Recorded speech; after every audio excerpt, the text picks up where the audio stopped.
வணக்கம் மக்களே. ரா நல்லகண்ணு இவர் 1925ஆம் ஆண்டு தூத்துக்குடி மாவட்டம் ஸ்ரீவைகுண்டத்தில் டிசம்பர் 26ஆம் தேதி பிறந்தார். இன்றைக்கு அது தூத்துக்குடி மாவட்டத்தை சேர்ந்து இருக்கிறது. இந்த ஸ்ரீவைகுண்டம் அந்த காலத்துல இது நெல்லை மாவட்டத்தை, அதாவது திருநெல்வேலி மாவட்டத்தை சேர்ந்து இருந்தது. இவர் தன்னுடைய 18வது வயது இடதுசாரி இயக்கத்தில் சேர்ந்து ஏழை எளிய மக்களின், விவசாயிகளின் உரிமைக்காக போராடியவர். இவர் மகாத்மா காந்தியின் அறைகூவலை ஏற்று வெள்ளையனே வெளியேறு இயக்கத்தில் பங்கேற்று மாணவர்களை ஒன்று சேர்த்து போராட்டத்தில் ஈடுபட்டார். கைதும் செய்யப்பட்டார். 1992ஆம் ஆண்டு முதல் 2005ஆம் ஆண்டு வரை இவர் இந்திய கம்யூனிஸ்ட் கட்சியின் தமிழ்நாடு மாநில செயலாளராக இருந்தார். சிறு வயதிலேயே ஆர்வத்துடன் சுதந்திர போராட்டத்தில் ஈடுபட்டவர்.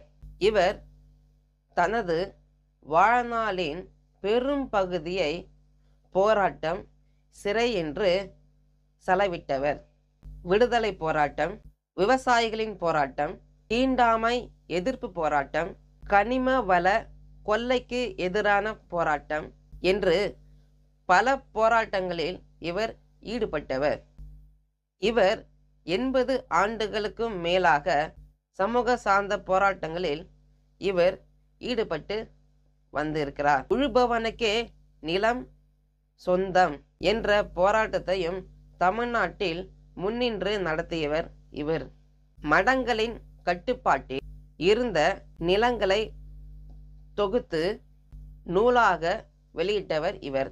தனது 80வது வயதில் இவரது கட்சி வசூலித்து ரூபாய் 1 கோடியை இவருக்கு இவரது 80வது வயதுக்கான ஒரு பரிசாக கொடுத்திருக்கிறது. இந்த ரூபாயையும் இவர் தன்னுடைய கட்சி பணிக்காக, தன்னுடைய கட்சிக்காகவே இதை பரிசாக கொடுத்து விட்டார். 2022இல் தகைசால் தமிழர் என்ற விருதுடன் ரூபாய் 10 லட்சத்தையும் 5000த்தையும் சேர்த்து முதலமைச்சர் நிவாரண நிதிக்கு இவர் கொடுத்து விட்டார். இவர் தன்னுடைய வாழ்நாள் முழுவதும் தமிழ்நாட்டின் மக்களின் நலனுக்காகவே இவர் அர்ப்பணித்து வாழ்ந்து வந்தார். இப்பொழுது இவர் காலமாகியிருக்கிறார். இவர் இறந்தாலும் இவருடைய உடலும் மற்றவங்களுக்கு உபயோகமாக இருக்க வேண்டும் என்று தன்னுடைய உடலையும் மருத்துவக் கல்லூரிக்கு தானமாக கொடுக்க போகிறார்கள். இப்படி வாழ்நாள் முழுவதும் எல்லாருடைய நன்மைக்காகவும் வாழ்ந்த இவர் எந்த கட்சியும் இவர் மேலே குறை சொல்லவோ அல்லது பழி சுமத்தவோ முடியாத ஒரு நல்ல மனிதர். ஆகையினால தான் அவருடைய பேர்லேயே நல்லகண்ணு என்று இருக்கிறதோ என்று தெரியவில்லை. அந்த பேருக்கு ஏற்ற மாதிரியே இவரும் இருந்திருக்கிறார்.